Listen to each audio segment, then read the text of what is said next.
హల్లెలూయా! దేవునికి స్తోత్రం. ఈ వాక్యం వింటున్న వారందరికీ యేసుప్రభు వారి నుండి ఆశీర్వాదం, ఆరోగ్యం, ఐశ్వర్యం, సంతోషం, సమాధానం, నిరీక్షణ కలగాలని ప్రార్థిస్తూ సమస్త మహిమ, ఘనత, స్తోత్రం యేసుప్రభు వారికే చెల్లిస్తూ ఈరోజు మనం పరిశుద్ధ గ్రంథం నుండి ఆదికాండం 29వ అధ్యాయం 31వ వచనం చదువుకుని ధ్యానించుకుందాం. లేయా ద్వేషింపబడుట యెహోవా చూచి ఆమె గర్భం తెరిచెను. రాహేలు గొడ్రాలై ఉండెను. లేయా జబ్బు కళ్ళది అని అందరూ ఆమెను ప్రేమించేవారు కాదు. అందరి చేత ద్వేషింపబడేది. తల్లిదండ్రులు ఆమెకు ఎలా వివాహం చేయాలా అని యాకోబును మోసం చేసి యాకోబుకు భార్యగా చేస్తారు. తను ప్రేమించిన రాహేలును ఇవ్వకుండా లేయానిచ్చి మోసం చేశారు అంటూ యాకోబు లేయాను ద్వేషించేవాడు. మనం బాగా ఆలోచిస్తే అక్క తనకు అడ్డంగా ఉంది అంటూ రాహేలు ద్వేషించవచ్చు. ఎందుకంటే ఎంత అక్క అయినా ఆడవారికి సవతి అంటే ద్వేషం తప్పకుండా ఉంటుంది. అందరి చేత ద్వేషింపబడుతూ ఎవరి నుండి ప్రేమను పొందుకోలేని లేయా ఆ ద్వేషంలో దేవుని పైన ఎక్కువగా ఆధారపడటం నేర్చుకుంది. రోజు దేవునితో సహవాసం చేస్తూ దేవుని బాగా లోతుగా తెలుసుకోసాగింది. అందువల్ల దేవుడు ఆమెకు గర్భఫలం దయచేశారు. అందరి ప్రేమకు, ముఖ్యంగా యాకోబు నుండి అమితమైన ప్రేమను పొందుకున్న రాహేలు దేవుని సరిగా తెలుసుకోలేక గొడ్రాలుగా ఉంది. ఇది మనం ఉపమానం ద్వారా తెలుసుకుందాం. ఇద్దరు అన్నదమ్ములు ఉండేవారు. వారిలో అన్నకు జాబ్ ఉండేది కాదు. కానీ తమ్ముడికి మంచి హోదా కలిగిన ఉద్యోగం ఉండేది. దాంతో తమ్ముడు గర్వంగా అన్న ఎందుకు పనికిరాని వాడు అని చులకనగా చూసేవాడు.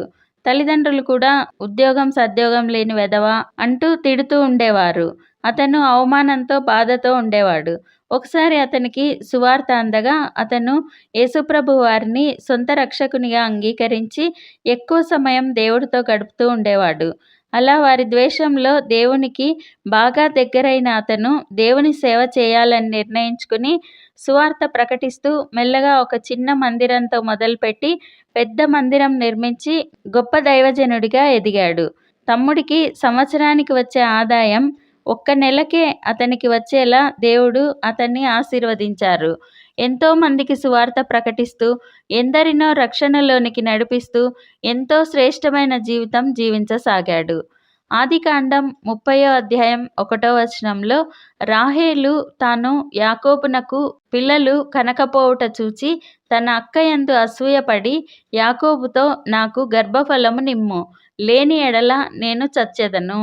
అక్క అయిన లేయా పిల్లలను కనటం తను కనలేకపోవటం గుర్తించిన రాహేలు అక్క మీద అసూయతో యాకోబును పిల్లలనివ్వమని అడుగుతుంది.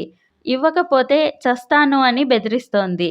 అక్క ఎంతగా దేవునితో సహవాసం చేస్తోందో చూసి కూడా గ్రహించుకోలేక యాకోబును బెదిరిస్తోంది. రాహేలు పూర్తిగా దేవుని తెలుసుకోలేకపోయింది. తరువాత పిల్లల్ని కన్నా గృహదేవతలను దొంగిలించి యాకోబుతో కూడా చివరి వరకు జీవించలేకపోయింది. ద్వేషింపబడిన లేయా యాకోబుతో చివరి వరకు జీవించగలిగింది. ద్వేషింపబడిన లేయా గర్భంలో నుండి వచ్చిన యూదా గోత్రాన్నే ప్రభువారు తను భూమి మీదకి రావటానికి ఎన్నుకున్నారు. మనల్ని ఎవరైనా ద్వేషిస్తే అందరూ మమ్మల్ని ద్వేషిస్తున్నారు, ఎవరూ మమ్మల్ని గుర్తించట్లేదు, గౌరవించట్లేదు, ప్రేమించట్లేదు అని కృంగిపోక లేయాలా దేవుడు మనల్ని గుర్తిస్తున్నారు అని ఎక్కువగా దేవునితో సహవాసం చేస్తే ద్వేషించే వారి ఎదుట మనల్ని గొప్ప చేసి ద్వేషించేవారు కూడా మన మీద ఆధారపడేలా చేస్తారు. కాబట్టి ఎవరైనా ద్వేషించినా, తక్కువగా చూసినా, నిందించినా కృంగిపోక దేవునికి మొర్ర పెట్టుకుంటూ ఆయన ఇచ్చే శ్రేష్టమైన ఆశీర్వాదాలను పొందుకుందాం. ప్రార్థన చేసుకుందాం.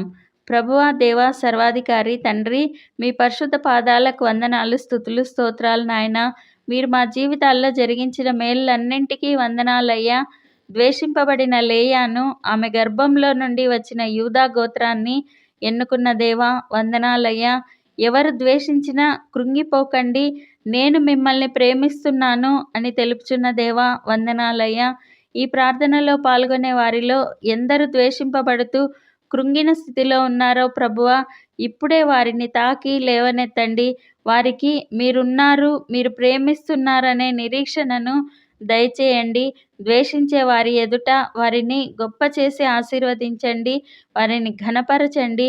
మేమందరం ఈ దేశానికి, ఈ ప్రపంచానికి ఆశీర్వాదకరంగా ఉండులాగున ఆశీర్వదించమని నజరేయుడైన యేసుక్రీస్తు నామంలో ప్రార్థిస్తున్నాం తండ్రి.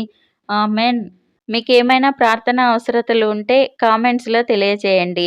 మేము మీకోసం తప్పక ప్రార్థన చేస్తాము. దేవుడు మనకందరికీ సహాయం చేస్తారు. దేనికి కృంగిపోకండి, దిగులు పడకండి, నిరీక్షణ కోల్పోకండి, నిరీక్షణ కలిగి ఉండండి. Thank you Jesus. God bless you.